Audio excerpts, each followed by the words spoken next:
Seterusnya, saya Puteri Aisyah binti Abil Karim akan menerangkan apa itu ilmu mantik.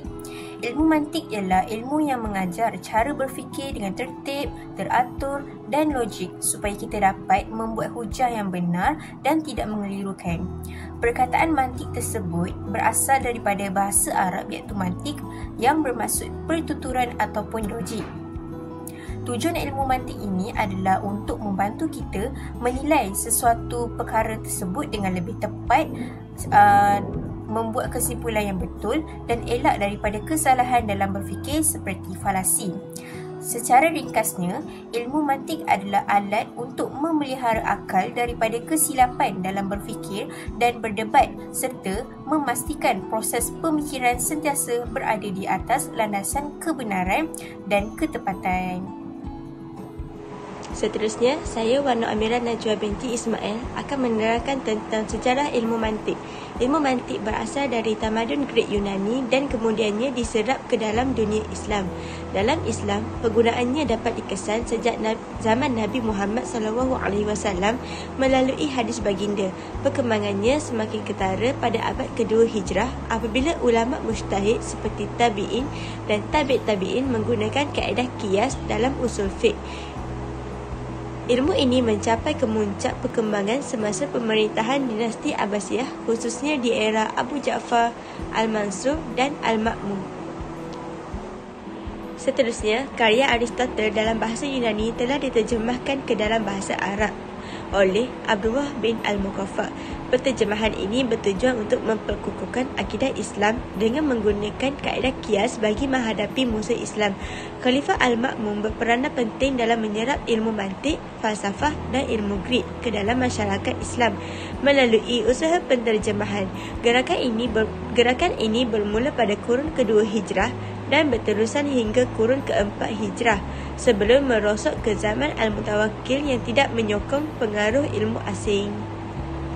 Seterusnya, saya Nur Nadira binti Cik Mansur akan menerangkan tentang hukum mempelajari ilmu mantik. Terdapat khilaf dalam kalangan ulama pada hukum mempelajari ilmu mantik yang telah bercampur dengan unsur-unsur falsafah yang menyeleweng daripada ajaran Islam. Antara ulama yang menerima ilmu mantik ialah Al-Ghazali. Menurut beliau, hukum mempelajari ilmu mantik adalah harus. Beliau berpendapat bahawa mempelajari ilmu mantik adalah untuk mematahkan hujah golongan ahli falsafah dan puak Mu'tazilah. Seterusnya, Ibnu Sina. Ibnu Sina berpendapat bahawa mempelajari ilmu mantik tidak salah kerana ilmu mantik merupakan alat kepada ilmu-ilmu lain dan ia merupakan kaedah yang membantu fikiran manusia supaya berfikir dengan benar. Kemudiannya, Al-Razi. Menurut Al-Razi, mantik tidak dilihat sebagai alat bagi ilmu, tetapi mantik merupakan satu disiplin ilmu yang bersifat khusus. Akhir sekali, Ibn Rushd.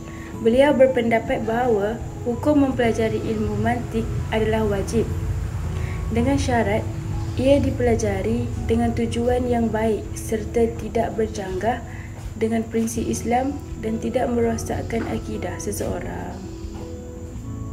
Seterusnya, ulama yang menolak ilmu mantik antaranya ialah Ibnu Al-Salah. Hukum mempelajari ilmu mantik adalah haram. Beliau berpendapat bahawa ilmu mantik adalah ilmu yang bercampur aduk dengan unsur-unsur bid'ah dan khurafat. Hal ini kerana pada zaman beliau, mantik diambil terus daripada Yunani tanpa diubah suai mengikut kehendak Islam. Seterusnya, Imam Nawawi. Imam Nawawi memutuskan bahawa haram mempelajari ilmu mantik, bahkan menghukum kafir kepada orang yang mempelajarinya. Beliau berpendapat bahawa ilmu tersebut tidak benar dan bercanggah dengan apa yang digariskan oleh hadis dan Al-Quran. Akhir sekali, Ibnu Taimiyah. Ibnu Taimiyah mengatakan bahawa mantik adalah ilmu yang tidak memberi sebarang faedah kepada orang cerdik dan tidak dapat dimanfaatkan oleh orang bodoh. Manusia tidak memerlukan ilmu mantik kerana secara fitrahnya Allah Subhanahu Wa Taala telah memberikan kebolehan menggunakan akal kepada setiap anak Adam AS. Saya Nurul Farisha Irwayu binti Cik Abdul Rahman. Beralih kepada maudhu'. Definisi maudhu' ialah perkataan maudhu' berasal daripada kata bahasa Arab al-wad'u yang bermaksud meletakkan. Dalam konteks mantik, mauduk merujuk kepada subjek dalam satu proposisi atau pernyataan yakni qadiyah, atau dengan kata lain disebut al-mahkum alaih, yang bermaksud persoalan utama, iaitu sesuatu perkara atau entiti yang dikenakan hukum, bersifat atau keterangan oleh bahagian kedua iaitu mahmul, yakni predikat. Dalam istilah logik, mauduk ialah unsur yang hendak diketahui keadaannya, manakala mahmul ialah apa yang diberitakan tentang mauduk itu. Seterusnya, kedudukan mauduk dalam qadiyah. Dalam satu qadiyah, yakni pernyataan, struktur asasnya terdiri daripada 3 unsur, iaitu yang pertama, mauduk, iaitu subjek. Yang kedua, mahmul, predikat. Yang ketiga ialah rabithah, penghubung. Contoh qadiyah ialah manusia itu berakal. Oleh itu, manusia merupakan mauduk. Dalam struktur ini, mauduk ialah asas bagi hukum dan peranan mahmul ialah memberikan keterangan mengenainya. Seterusnya, fungsi mauduk dalam qadiyah. Yang pertama, mauduk menjadi fokus utama sesuatu pernyataan dalam ilmu mantik. Ia adalah titik mula pemikiran kerana semua hukum akan kembali kepada mauduk. Yang kedua, menentukan ciri, hukum, sifat atau arah perbincangan logik, kerana seluruh makna qadiyah bergantung kepada bagaimana mahmul itu dikaitkan dengan mauduk. Yang ketiga, mauduk digunakan untuk membina hujah logik, yakni kias dan analisis logik secara teratur dengan meletakkan mauduk sebagai unsur tetap yang dikembangkan kepada kesimpulan. Dalam pengolahan kias, mauduk juga penting kerana ia menjadi paksi hubungan antara premis kecil dan premis besar. Seterusnya, ciri-ciri mauduk. Mauduk dalam qadiyah mempunyai beberapa ciri penting. Yang pertama, lazimnya berupa isim, yakni kata nama. Hal ini kerana ia mesti dapat berdiri dengan objek yang dikenakan sesuatu. Yang kedua, bersifat jelas, mubayyan, fokus dan tetap. Ini dikatakan mauduk perlu merujuk kepada sesuatu yang dapat dikenal pasti, bukan sesuatu yang samar. Yang ketiga ialah boleh terdiri daripada pelbagai bentuk merujuk individu tertentu, seperti Ali, Sokrates. Merujuk jenis umum, seperti manusia, haiwan atau tumbuhan. Merujuk juzuk atau bahagian daripada sesuatu, seperti akal, jasad atau ruh. Seterusnya, kepentingan mauduk dalam ilmu mantik. Yang pertama, qadiyah tidak sempurna tanpa mauduk kerana tiada subjek yang boleh dikaitkan dengan hukum. Yang kedua, tanpa mauduk, tiada asas untuk menyatakan hukum secara logik. Oleh itu, mauduk penting bagi menentukan arah dan bentuk hukum yang ingin dinisbahkan dalam analisis logik. Yang ketiga, dalam analisis kritikal, memahami dan mengenal pasti mauduk adalah langkah pertama untuk menentukan kesahihan atau kepalsuan sesuatu qadiyah.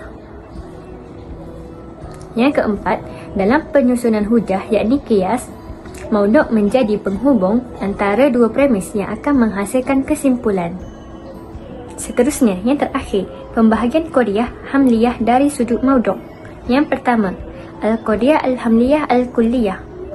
Al-mauduk berbentuk kulli atau umum dan meliputi semua dengan adanya al-sur kulli, iaitu menggunakan lafaz kulli seperti kullu, yakni semua, jamik, yakni setiap, ammah, yakni seluruh. Contoh qadiyah, semua yang hidup akan mati. Yang kedua, al-qadiyah al-hamliyah al-juz'iyah. Al-mauduk dengan adanya al-sur juz'i, iaitu menggunakan lafaz juz'i seperti al-bad'u, yakni sebahagian atau sebilangan, muzom, yakni sebahagian besar, qalil, yakni sebahagian kecil. Contoh qadiyah, sebahagian binatang adalah kuda. Yang ketiga, al-qadiyah al-hamliyah al-syakhsiyah. Al-mauduk adalah lafaz juz'i yang terdiri daripada isim isyarat, isim mausul, nama khas, kata pemilikan dan kata seruan. Contoh qadiyah, Kuala Lumpur bandar yang maju. Yang terakhir ialah al-qadiyah al-hamliyah al-muhmalah. Al-mauduk mengandungi lafaz umum tanpa menggunakan al-sur. Ulama mantik menetapkan qadiyah muhmalah pada tahap juz'iyah dalam semua hukumnya, kecuali dapat dikenal pasti bahawa hukumnya meliputi keseluruhan unit afrod. Contoh qadiyah, guru mengajar. Ulasannya, objek tidak jelas, keliru dan terlalu umum. Seterusnya, saya Nurinda bin Sufi binti Saiful Anwar, nombor metrik A210078 ingin membentangkan tentang faedah mempelajari ilmu mantik.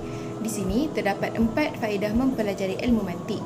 Yang pertama ialah mampu untuk menyalurkan maklumat dengan tepat.